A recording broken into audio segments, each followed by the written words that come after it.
All right, welcome in everyone to another BDPA Tech and Career Talk. We're glad to have you with us. I am Devin Jenkins, our National Tech and Career Talk leader. I serve as a UScan and Commercial IT Success Manager for US and Canada at GE Healthcare, as well as the founder CEO of Share the Vibes LLC, located here in Charlotte, North Carolina.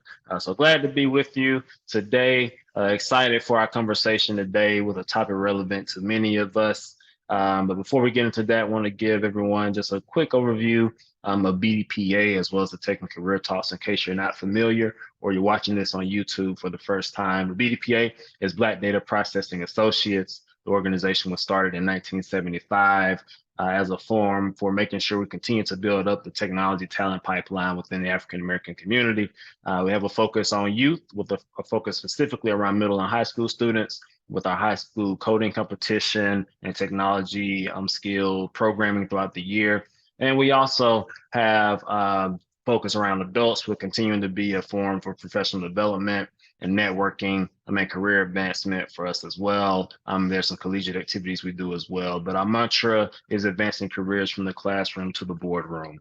So we're excited to have you with us today. The Tech and Career Talks take place on the second and fourth Friday of each month from 11:30 a.m. to 12:30 p.m. Eastern. We have a range of topics and speakers. Some are more technical in nature. Some are more focused around soft skills and career advancement. But it's always something that you can relate to and take some value from. And everyone is welcome to share with us from top executives to entry level. If you have something worth sharing that the people can benefit from, we're glad to have you on the platform. So reach out if anyone's interested in being a Tech and Career Talk speaker as we go throughout the year. And we'll see what we can make work. So that is my intro for those who aren't familiar with BDPA or the platform to get us into a little housekeeping as we get started here. But we want to welcome in Mr. Evan Pierce today, Vice President of People and Culture for the Boston Celtics, talk with us around navigating your careers and decoding your next move. So Evan, how you doing today? Good, Devin. How you doing, man? Doing all right, doing all right. Glad to have you with us. Yeah, it's been fun. Thanks for the invite. So I got connected through just a little bit. I got connected through Terry Morris. So we had met, might have been 9, 10 years. I mean, it was a long time ago. And he was at a BDPA event, and I had reached out to him. I think we were doing some recruiting at the time. And I never knew how he could come back. And I haven't been back, and I got to do a better job of figuring out how to jump into those events and be a little more active. Yeah. We're glad to have you with us. Yeah, Terry is definitely a great friend. Terry is actually the one who brought me in as the Tech and Career Talk leader around the beginning of 2020. So just before pandemic kicked in, Terry and I connected, and here we are today. So glad to have you with us, and appreciate Terry for bringing you into the fold so we can have this great conversation today. So before we jump into today's main topic, first and foremost, tell people a little bit about who is Evan Pierce. Yeah, yeah, I don't know, man. Just look at me on LinkedIn. It's not a good fiction, but first and foremost, I'm a man of faith. So I want to be here today without one supportive family and friends, but a good foundation. That I believe in that help me move forward in life. And then I also say a super, super supportive wife. We got 3 kids. We just had our third. So and all girls. So I'm on like zone defense now. It's no more juggling. So if I start falling asleep halfway through this conversation, just throw some emojis out or start playing some music. But yeah, we're in the mode again of baby time. So and that's the core. That's who I am, and I want you to understand that in terms of just. Those are things that drive me. Those are the purpose of waking up every day and doing what you need to do. And then work just has now evolved, and career is just the second thing. I know it sounds kind of weird. It's moved, it's shifted, and I think in life it moves and shifts.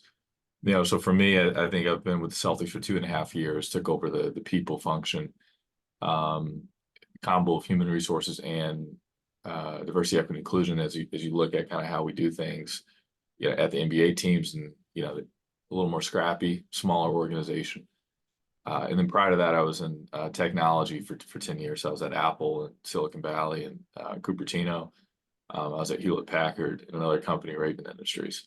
But I've always been in the human resources space, and got affiliated with BDPA through Terry Morris, so we just stayed in touch. Good. No, Thank you for that. and by the way, I've got a new habit of Peloton bike riding. So I don't like going outdoors. I don't know, just 'cause it's so cold in Boston. Relocated out here, so been a big Peloton person now. And Alex is my favorite. Alex Tucson is my favorite. Yeah. Pusher on the bike. Yeah. So I had an interesting introduction to Peloton. So this was back in 2018. My now wife, she's my girlfriend at the time, but she was living in Chandler, Arizona, and we were getting ready for our first daughter to be born. And she had a little gym at the front of their apartment complex. So I was getting back into working out again. And I said, I've been and I'll see these little bikes over in the corners. I said, all right, it's Sunday. I'm gonna hop on this bike, get something a little chill in, just to do Yeah. something for the day. And the first time I got on there, I didn't have wired headphones. I had my Bluetooth headphones. So I couldn't hear what the screen was saying. So I turned the screen on so I could see what's going on, and I just listen to my own music. So I was like, yeah, this is cool. Nice little chill workout. So next Sunday rolls around.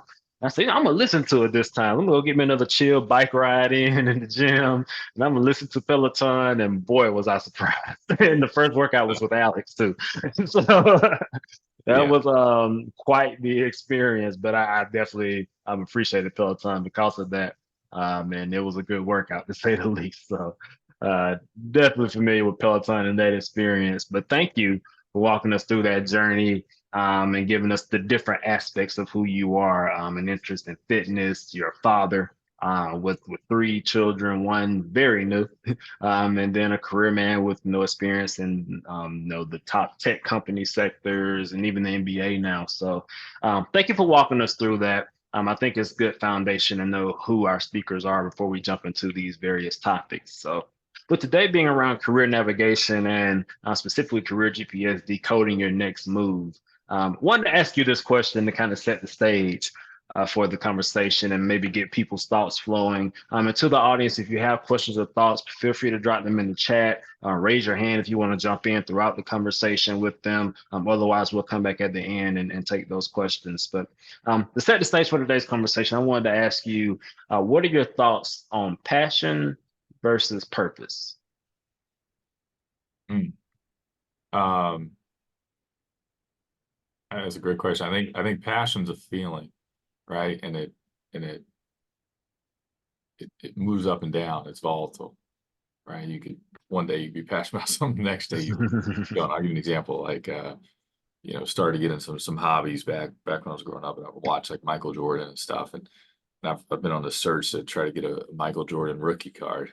And and so there's a lot of passion towards that, but and over time the passion starts to dwindle a little bit, and then I think purpose is something so much broader. It's intrinsic. It's wired in you. It drives you every single day. And my belief is that the purpose doesn't shift and change. And purpose could shift and change, but the volatility of it doesn't. And so I think, in my mind, those are two differences between the two. And how would you say that plays into the journey of decoding your next move and navigating your career, passion and purpose? Yeah, I mean, you have to weigh your current state and where you'd like to go, and what do you need to do then around that. Because you also have to reflect on who you are as a person, right? Like sometimes your purpose as a person may not be the purpose of your career. And I think, or in that company and context, there's a lot of layers. Sometimes they match up, which is fantastic. That's great. Hmm. Then you're in that unique space. You should ride that out. Sometimes they conflict, and you have to put on kind of two different modes, two different personalities to ensure you or yourself, and that's hard, and trying to fulfill the purpose, the mission of the company.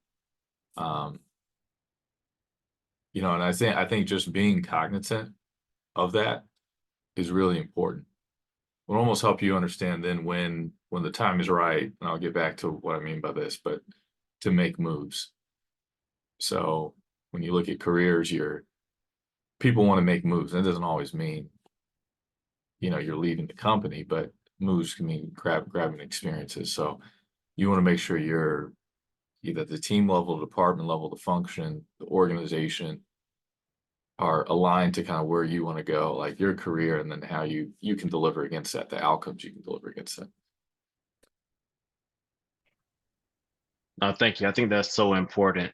As you were speaking on the volatility of passion versus the volatility of purpose, because I think both can change seasonally, if you will. Like this season can be purpose for one thing in your life versus the next, like this company, this role, all those things. So I'm glad you were able to kind of speak to that dichotomy between the two. And for most of us, we definitely want to find that sweet spot where they align. But I think Yeah. that's when we're really moving as we should be in our careers. So thank you for setting the stage there. And let's make it a little personal before we get into the guru side of you being a VP of People and Culture. Yeah. But tell us just a little bit more about your journey to Huh. becoming an MBA executive and along that journey, how have you had to decode your own next moves? Yeah. I think coming in this role now, everyone will be a little different. Take out the executive. Yeah, I from a title standpoint, I do have that, but I'm a leader, and I figured out how to solve problems. This is really simple, right? Like, how do you, and that's through deep listening. Um, and a lot of stuff you can learn just if you're married, or if you have a significant other, or if you're trying to get down, you can test that just in your personal relationships. Um, and so you learn how to do that. And there's some great books out there, like The First 90 Days, that teaches you kind of what kind of questions to ask, when to ask them, to unpack those hidden things, how decisions are made, how do you influence without control. I mean, these things that are not taught in your studies, are not taught, and that's what moves people forward and moves them up and across and broad. Like, you want to think about it as like a T. So you want to be able to move up the T, you want to move across, and then back down. And to do that and have that kind of depth, it's going to take a really strong skill set of communication, um, and emotional intelligence. So being able to understand cues, signals, kind of being able to read the room, effectively being able to communicate. And these are kind of, a lot of these attributes are not even taught into the schooling system. So you have to be around good people and mentors, and hopefully have sponsors that allow you to nurture those kind of attributes and behaviors. I don't know if that answers your question. You may need to repeat it because I may have went off on a tangent. Okay. No, I think you started getting into some of the more intangibles of how you got to be a leader at the level you are and learning how to solve problems and, like you say, read the root, understand people, because people are at the core of all that we do. Even when you're working with processes, you're understanding the people who need to be building it or changing it. Um, Maybe building on that, what are some maybe a specific example or two you can think of when you may have been at a crossroads in your career, or you knew it was time to make that next move, and you had to be strategic about how you did that. How did you go about navigating that process and making those decisions? Yeah, I think first and foremost, you're the one that owned your career. You have to almost rewire your mindset to think no one is going to be steering my career. You may have someone very lucky in your life that is in a really high place and just can make moves and is like a puppet, can pull strings and stuff like that. That's very, very rare. So mindset, I think, coming into corporations that are for profit is you have to own your career. And then there's another element of that, which is, all right, what does that mean? Like you should not grab experience, you should not grab titles, you should grab experiences. And that's early in your career, that's hard to understand. Middle of the career, you can kind of get mixed up and you can go down two or three different paths. And then as you get more seasoned in your career, it kind of don't, oh, okay, got it. I understand why.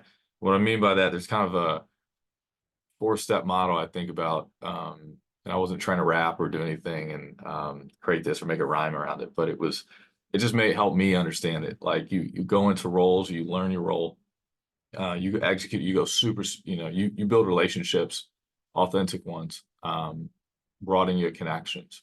You're coming new into experience, first 90 days, first 100 days, absolutely critical. Beyond that, you're still building relationships as a full-time job. So how do you nurture that every single day, every month, every quarter? And I think people forget about that. Like that is a second job.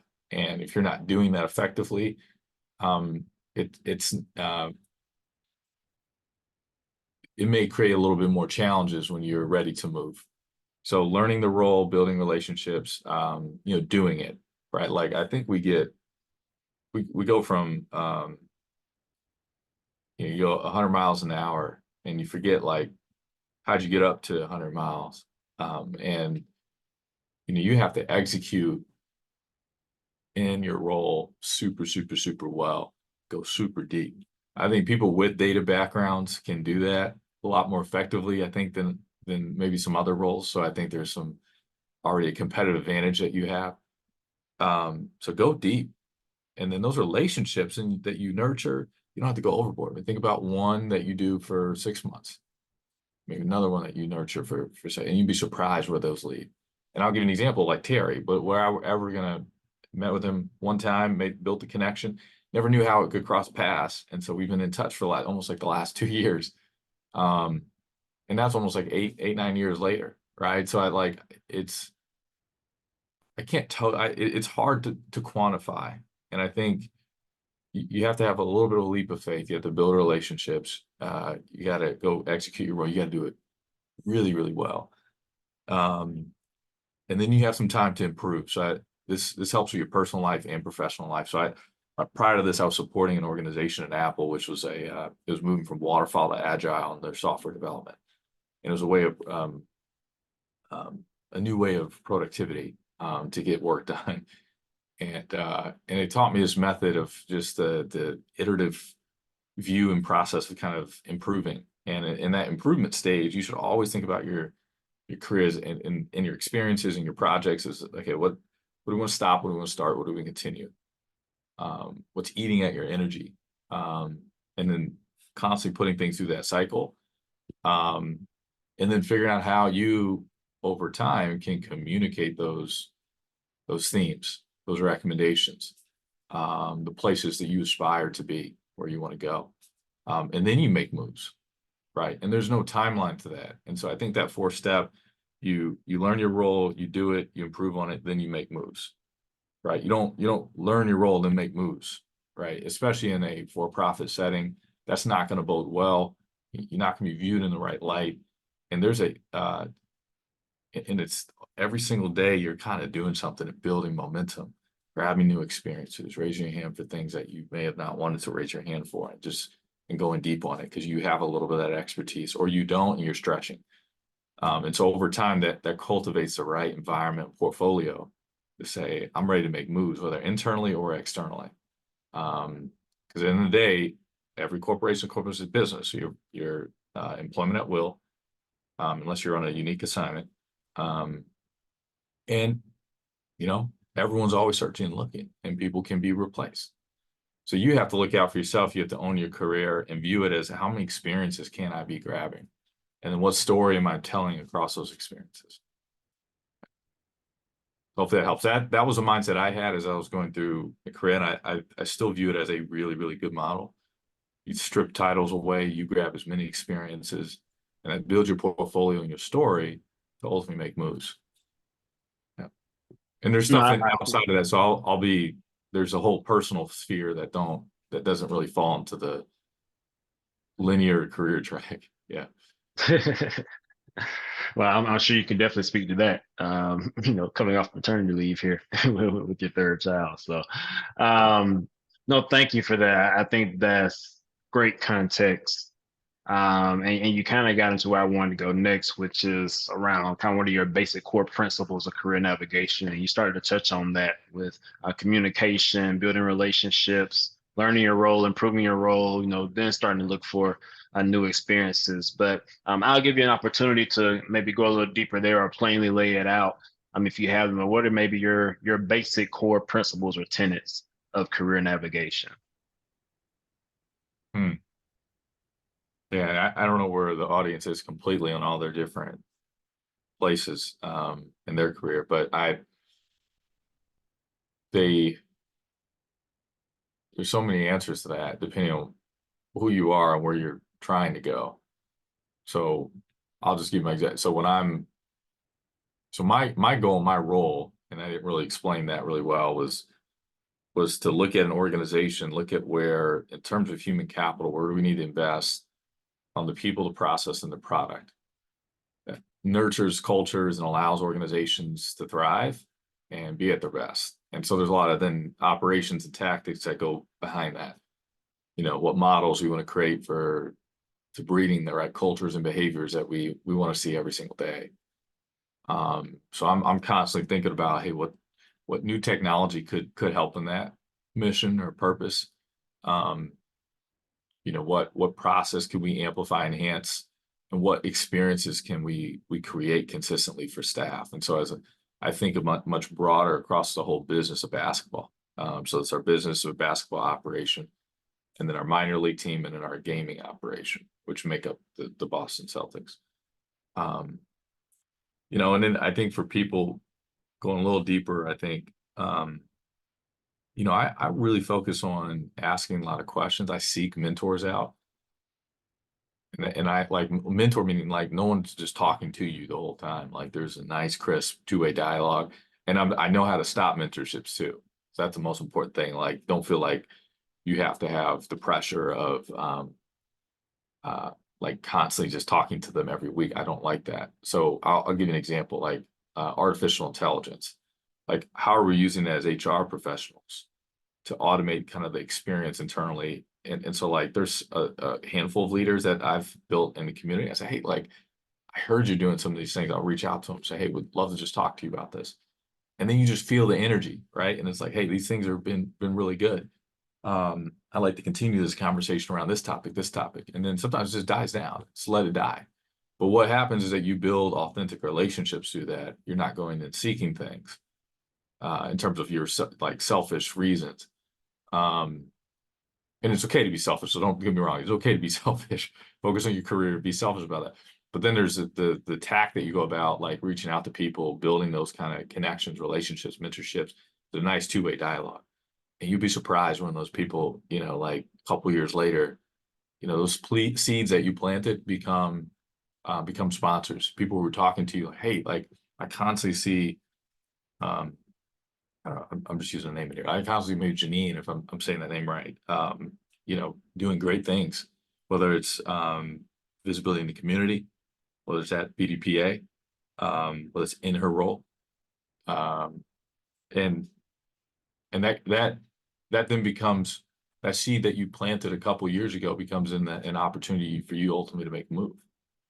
And so seeking out a lot of informational interviews within the company or outside of it helps foster kind of I think it helps expedite your path. If you're trying to move fast, it helps you do that if you do it in the right way.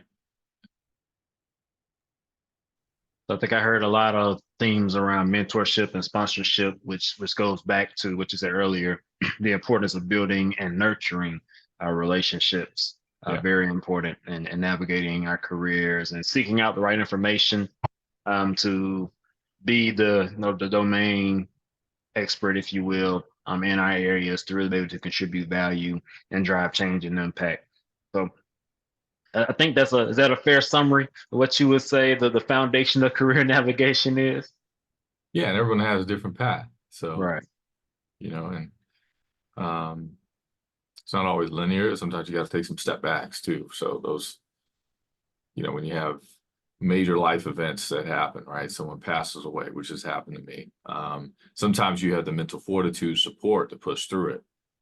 Um, you have a kid, gets divorced, you get married. I mean, you go through those cycles.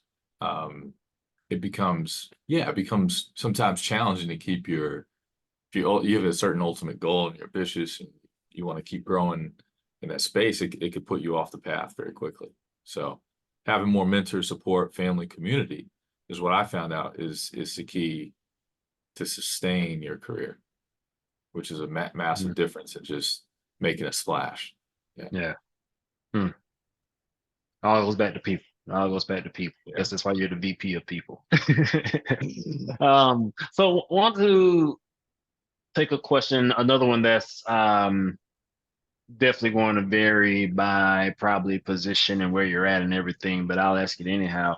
Um, how do you know when it's time for a change? And this can mean different things for different people. 'Cause I'm sure we have people who are closer to Yeah. retirement on here. We have people who are younger, some entrepreneurs. But how do you know when it's time for a change? And that could be a new role, maybe in your business, is you need to do a new product or make a change to something you do, differently. But how do you know when it's time for a change? Yeah. I'm going to speak, I'm going to speak personally, and I'm going to speak more broader generally. I think me personally, just help you to understand who I am. So a long time ago, I actually played collegiate basketball. I got my degree undergrad from a place that no one heard of in Sioux Falls, South Dakota. Not a place that you normally would go to. Just keep it at that. If you have been, great. Like, put it in the chat. We talk about Sioux Falls, South Dakota. And then I got my master's from the University of Southern California. And then I also played collegiate basketball through that journey. And so there was a certain kind of wiring that I had, I guess, through those experiences, be proactive, to collaborate as a teammate, to constantly have, I would see failure, I would move through it, because you had good coaches behind you, had good people behind you. And so, like, I never, when things come up in life, I was able to, or in your career, you're able just to say, hey, like, how do you kind of get through it? I think when you're in the corporate world, it does get a little bit, there's a little more challenging to kind of navigate sometimes, right? So I think the barometer for me, like, when you're at that stage that, okay, I'm starting to sense I need to go make moves. So be proactive about it. Don't, my wife and I talk about this. She has a different personality, which is okay, right? But like everything then ends up bubbling up at the end, right? Versus and that's part of relationships. You start figuring that out, even at work. But what I like to do is just be proactive, and that's just how I've been wired, right? That's who I am. So those seeds of nurture. Hey, I'm like, something's a little off, right? Like, I'm not loving the project. I've been doing this for a little bit, or I'm not loving the work that I'm doing.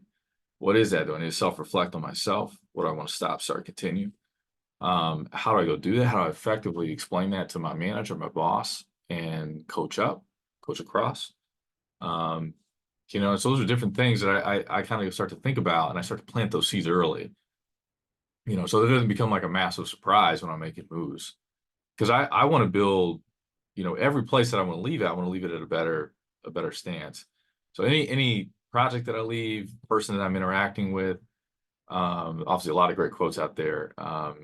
It's not like what what you've done, but how you make people feel, right?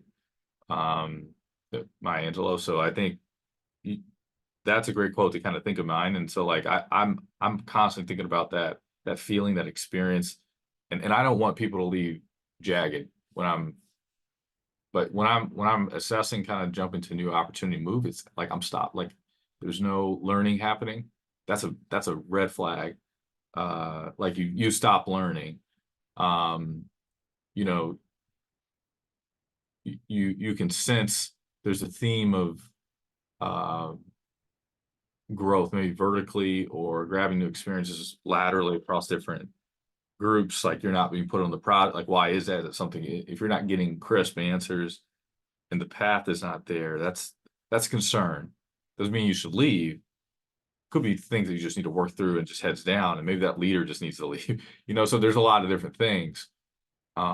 But those are signs I kind of look at. And then if you're trying to make a move outside, then it's like, I always think go big, like shoot your shot. Like don't let one company completely define you if you have a growth mindset.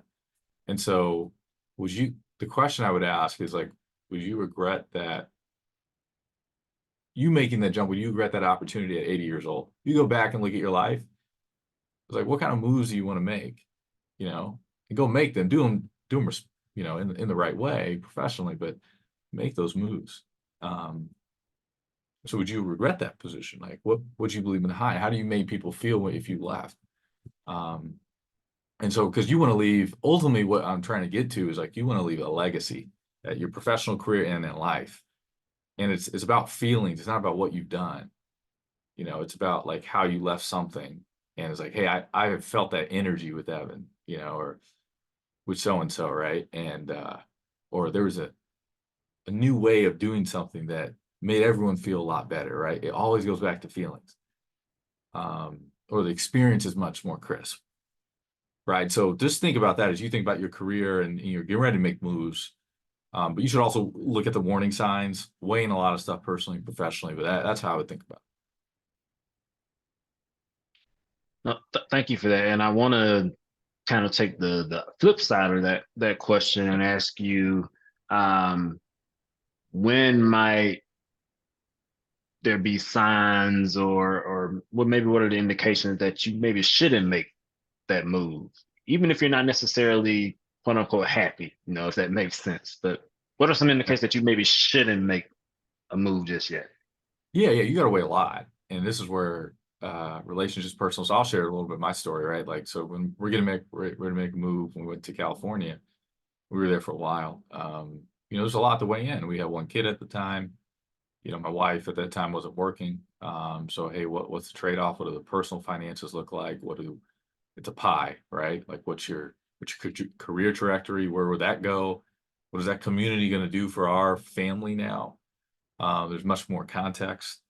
What support system do we have around there? Do I feel good about the manager that I'm working for? Can I run through walls for them?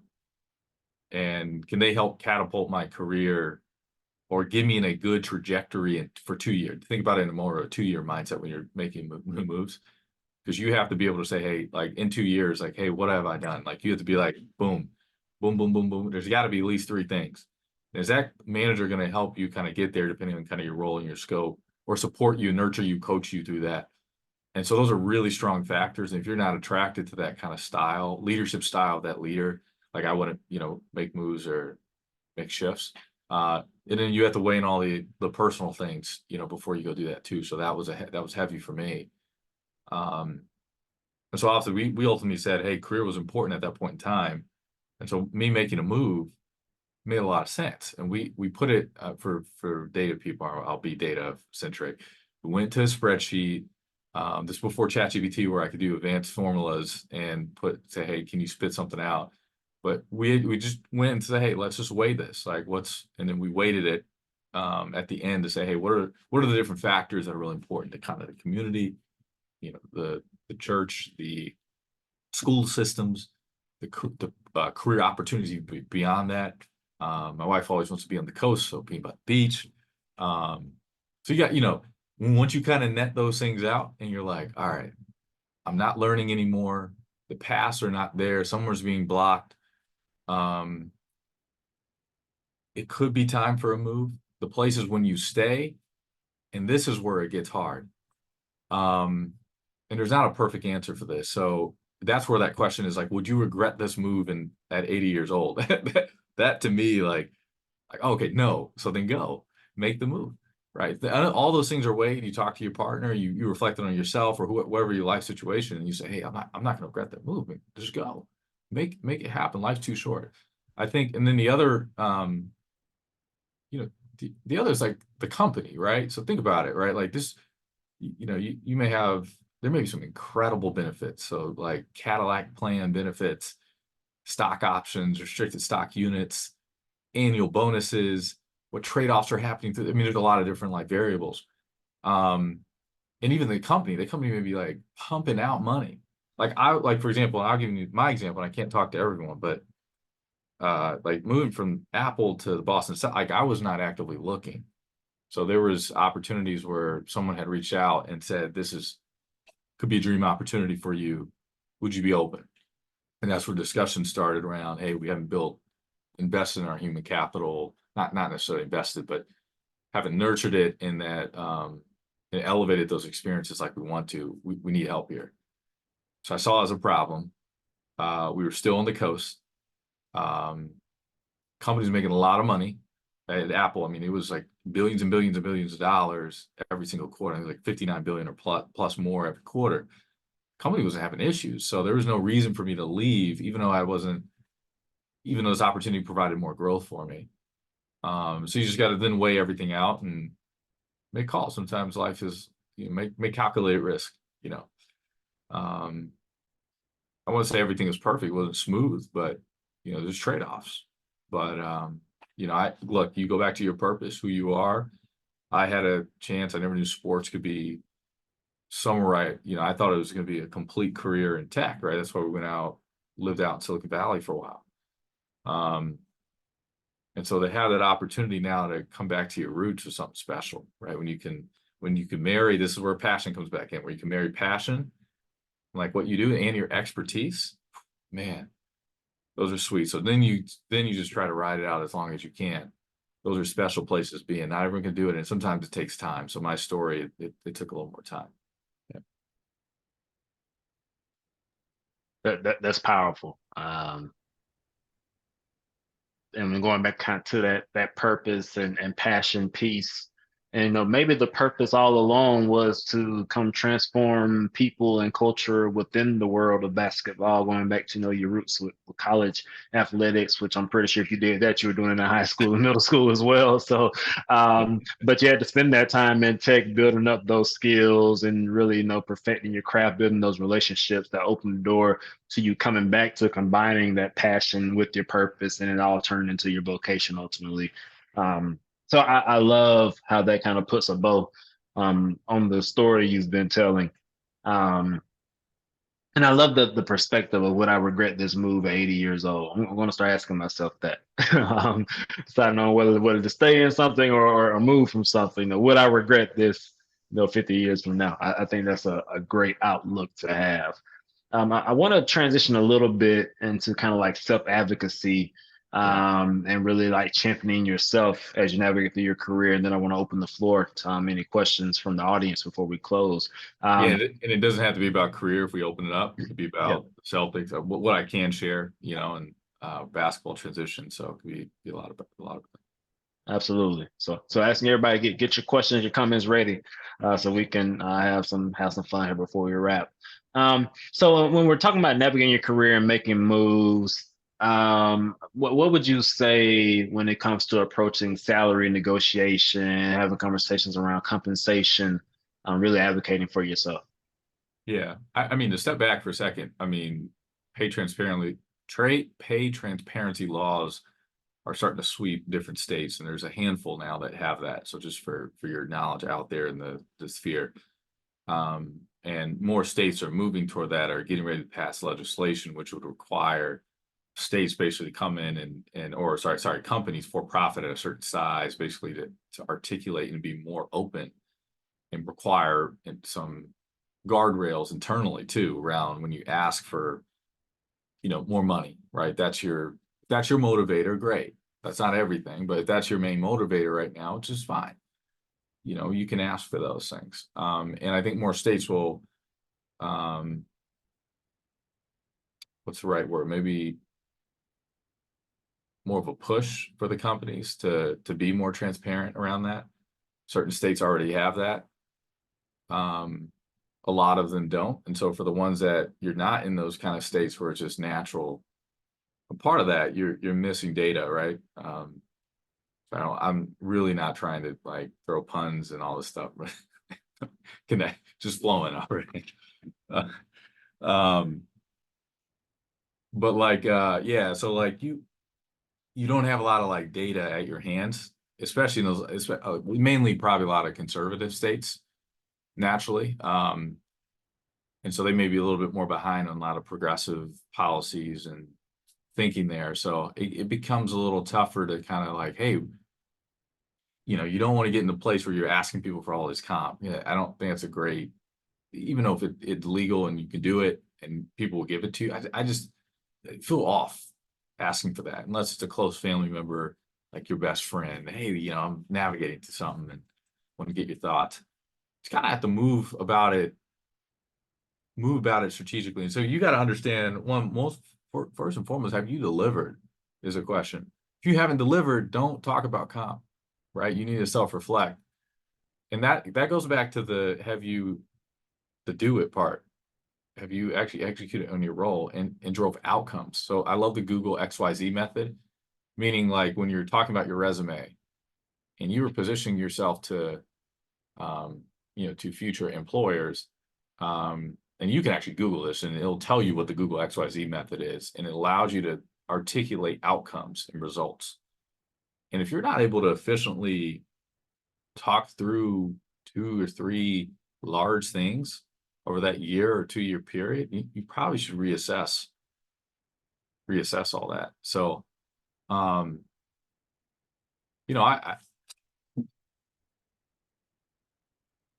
think, overall, I think, when you look at your career, it's just, when you try to make moves, it's just, be very calculated in that. And then the comp will come. The negotiation factor is not that hard. It's don't be the first one to give numbers, right? Even anyone you're talking to external recruiters, I'm getting some tactical advice here. And embellish it a little bit. And it's not a bad thing if you generally kind of understand the market. It's, hey, my conversation, this is a much different tone than here's what I want. My conversations that I'm having with others is in these ranges, right? Like, employer, is this in your ballpark? You got to have the poker face when you're looking externally like that. So that's some tactical advice for you. The internal pieces, there's some limitations, right? So you're not going to be making 20-40% jumps every year. So that's not realistic. Because once you're in the system, the part of it, and not that I agree with this, but I completely, but it's important to understand it from a finance perspective. You can have these wild, variable numbers moving up and down every single year. There's got to be some consistency around those spends. And so the opportunities to move is through promotions. And can talk about how you get promotions a little bit. It's building off what I'm saying. And then the other part is the year-end process, which is not a great process to go and push. Usually a little more resistance there. Or you have another opportunity and you're coming in, which I'm not a big fan of, and then you're trying to position another opportunity for more raise. It could work, but it could also backfire and put you in the wrong light. So if you didn't build the relationships and you didn't do all the things that you needed to do, there's a lot to that. There's no silver bullet. I mean, you can go out and research and Google all the different companies, what people are making generally, all these little forums.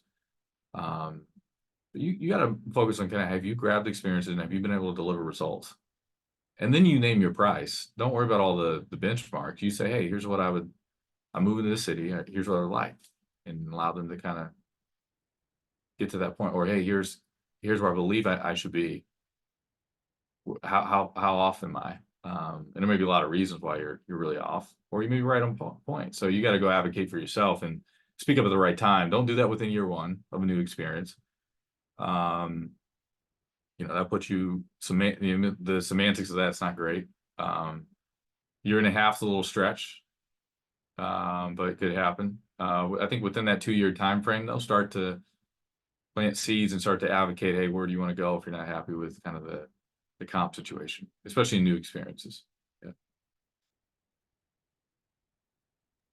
Well, thank you for that. So I want to take a pause Yeah. and see if there's any questions or comments from the audience. Feel free to come off mute, raise your hand, or drop something in the chat, If you don't want to speak yourself, but I do want to give an opportunity for the audience to hop in with any questions or comments for Evan.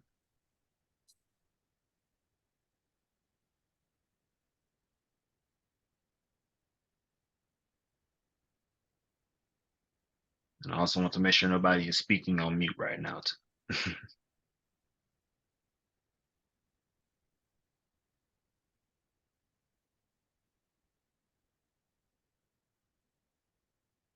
Okay. All right. If that changes within these next few minutes, please raise a hand, drop something in the chat, and we'll definitely bring it to the forefront. Was somebody coming off mute? Hey, Devin. Yeah, I have a Yes. quick question. This is Charissa. Yep. I have a question about when Evan was saying that about the differences in salaries and how you're in the system. Does that mean that there's like a system where when you go from to employer, they can request your last salary? Or are you saying that just from the fact that you have different salaries that you're sharing with the employer? I wasn't sure what you meant by you're in the system. Oh, yeah, let me elaborate a little bit more on that. Thank you. It's a great question. So typically organizations set up some type of system, meaning it not like it may be a technology system, maybe it's more the process that you go about. Like, what are the moments that we want to go and provide increases, and how do we consistently understand that, know that, and it becomes a little bit more predictable. So you're not seeing a lot of variability, ups and downs of OpEx spends from a finance perspective. And so Okay. I think you have to just really think through that's the broader system that I was talking about. But then when you there's things I think in each organization they say, hey, like, what is talent? Who is this individual? And it's not the perfect.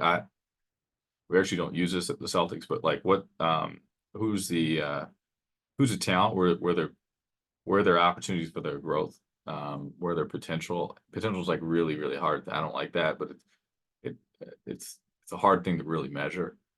And it could be a little bit biased a lot of times. And so then that allows for opportunities for promotions, which can usually lead to at least a minimum 10-20% on increases.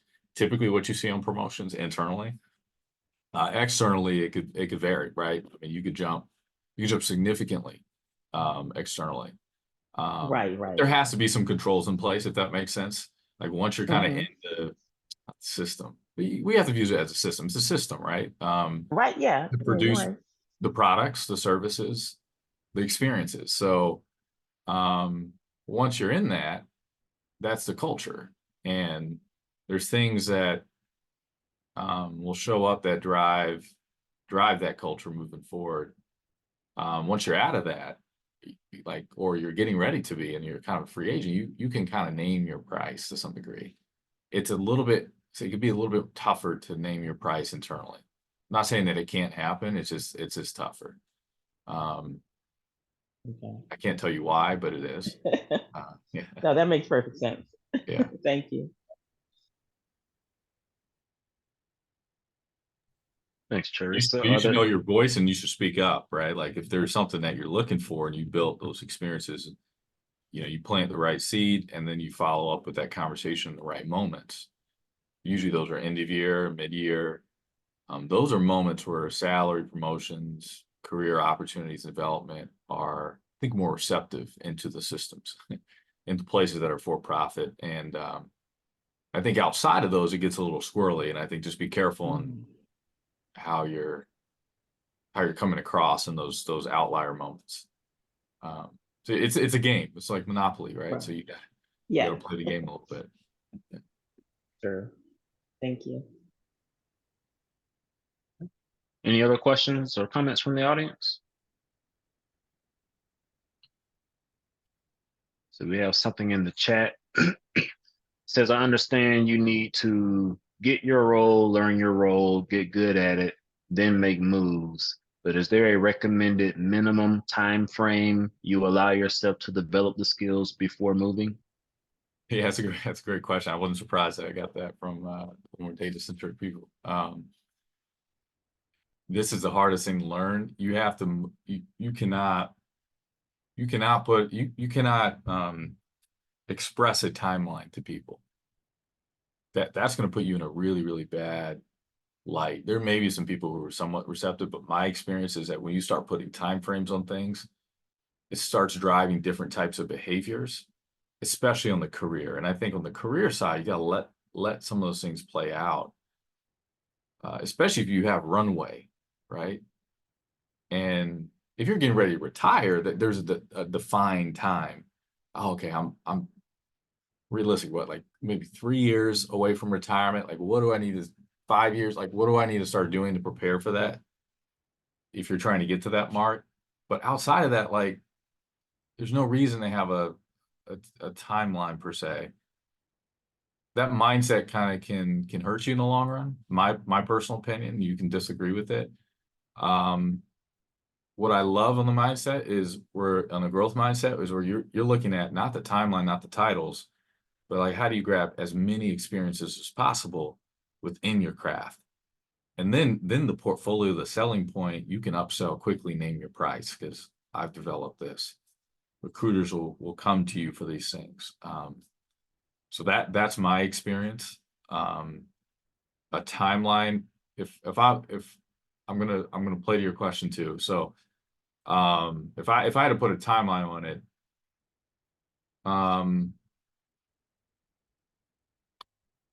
I wouldn't make any moves year one.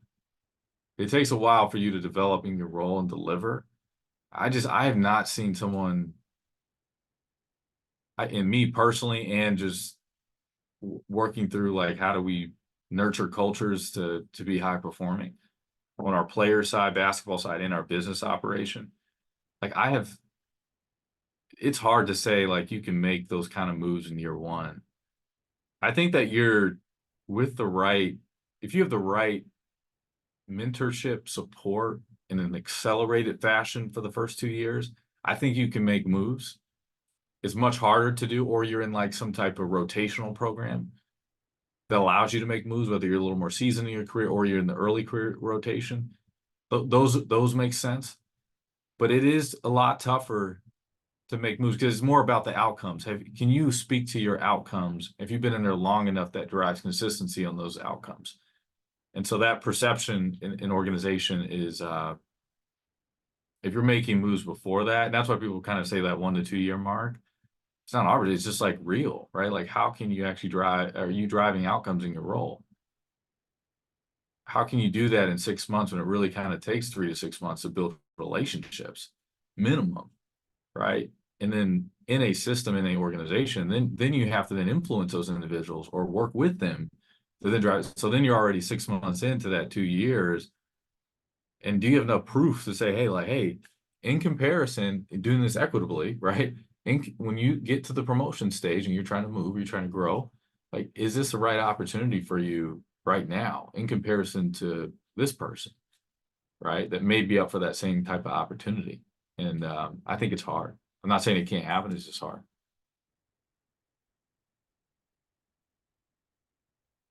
And I think skills are going to become finite. I mean, right now it's about an 18-month shelf life. I think that's going to probably move down to like 6 to 12 months because of the technology. It's just going to continue to keep crunching. And so like, how do you, and so what's going to differentiate you? What's going to differentiate you is your ability to critically think, to communicate. And that's what's going to really set you apart. It's not your domain expertise in Python and SQL, C++, IT services, support, customer service support, sales. No, it's going to be the ability for you to communicate and critically think. And those things will help sustain your career and help you grow. Then we have a comment from Sean in the chat, says, I love the passion and purpose response as it speaks of how much of yourself you would dedicate to any goal.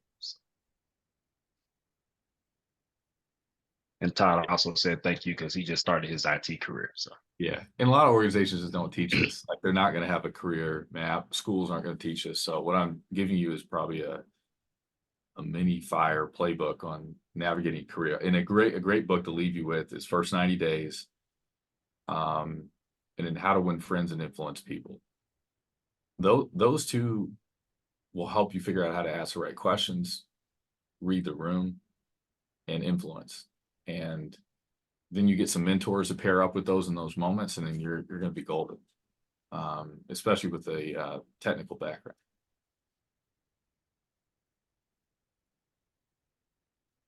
Okay. Well, that brings us to just about time. So, Evan, I was going to ask you if you had any resources you wanted to share with anyone, but you just did. So, thank you for that.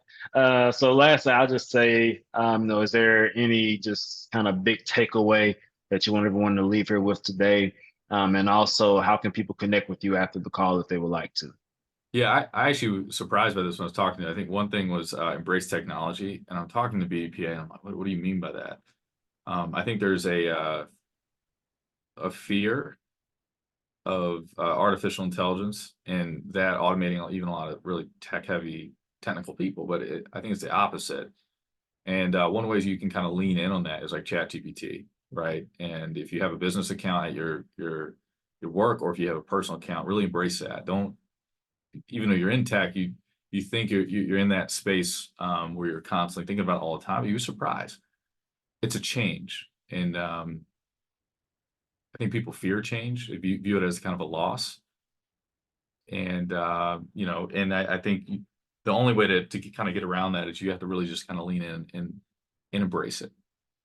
Embrace some of the changes that are happening. I think they're for good reasons, and figure out how you think about the business problems that are happening in your company, and how can AI help solve some of those things, or how can you personally embrace AI in a appropriate way where you're not exposing privacy to help produce outcomes for the company or move much more efficiently. And so I think you're going to have a massive value add, and continue to keep moving your career if you embrace that. And just do it, right? Like, I know it's a little scary. Like, oh my gosh, I'm going to have private. No. Well, don't worry about that. Just go on your personal account that's not connected to the business stuff. The business is worried about that, and start playing around with some of these tools. They're absolutely amazing. I think they're viewed with the right kind of people involved in them. They're viewed, the outcomes are going to be really nice. Now, I'm not a big fan of the Apple Vision Pro, so don't, even though I come from Apple, I think I'm getting a little scared that we're losing human connection, but I love the language model of ChatGPT, and being able to use it for so many different scenarios. I think getting in touch with me, I think, is LinkedIn. I'm not with 3 kids now. It's a little bit harder at pick my spots, but I like to stay active to some degree on just sharing tips or tricks or thoughts, experiences I've had at different places. So you can follow me on LinkedIn. I don't know. Oh, Devin, you got it. Yeah. So it's in the chat. Yeah. Life is, Chris, life is about gems. You got to find the people who give you gems. Yeah. Well, thank you for sharing with us today, Evan. This has been awesome. I've shared the LinkedIn link for Evan's profile in the chat. If you're watching on YouTube, look up Evan Pierce on LinkedIn. You'll see him, you'll recognize him, send him a request, and he'll get back with you. If it's not right away, show him some grace. He has a newborn at the house and 2 other kids. So. And last thing I just want to say too, moving from tech into sports, you'd be surprised. There's a lot of people who are very data heavy, very tech heavy. There's massive opportunities, career opportunities at the team level. So the NBA is a body that kind of slaps the branding and builds the content of all the teams locally in the market. And then there's the teams that may have wider operations. So you have their team that you're delivering that you see a little bit more cool and on TV. And then you have the other opportunities. And we need software engineers. We need data scientists. We need IT people. We need project managers, or coming from those backgrounds and then coming into project management things. We need people in consulting mindsets. And we hire for those. It may be a little more finite because there's not, we're not hiring 100,000 people. Thousands of people every single year, but just keep your eyes on those local opportunities too with sports. I think their content's rich, keeps human connection alive, and allows experiences to be maximized. So I think there's going to be more opportunities in these local markets with where technology is going. Thank you for bringing that up, Evan. A point I meant to hit on today, and the conversation got good. So Yeah, so definitely consider opportunities in the NBA and all these other sporting organizations. Maybe Evan can bring you to his team in Boston. but, No. but no, definitely, seriously. I think you made a good point, and Janine highlighted it in the chat. And we're talking specifically about sporting right now. Yeah. But even I've talked about this on my own podcast, but I think it's important to find opportunities to find our skills and our expertise and apply them in areas that we're passionate about. I love music. I don't think I'll ever be a music artist, but I think there are ways that I can use my skills and expertise to connect people and bring people together, around music and help advance the industry forward. So, thank you for that, Evan. Great perspective. Love this conversation. So please connect with Evan on LinkedIn. Continue the conversation. And then also the recording of this talk, as well as all of our previous tech and career talks, are available on our website, bdpa.org/tech in career talks. That link is in the chat. And you can also go to our YouTube channel, National BDPA. There's a whole playlist of all the tech and career talks. So this will be out there. Share it with a friend. Watch it yourself. And take these gems and apply them in your own careers as you move forward in your journeys. So any last words, Evan, before we close? That was good. I appreciate the conversation, and let's stay in touch. Go Celtics. All right. Well, thank you, everyone. We'll be back in 2 weeks, I believe it is, as usual, with another great conversation. Until then, stay safe, stay blessed.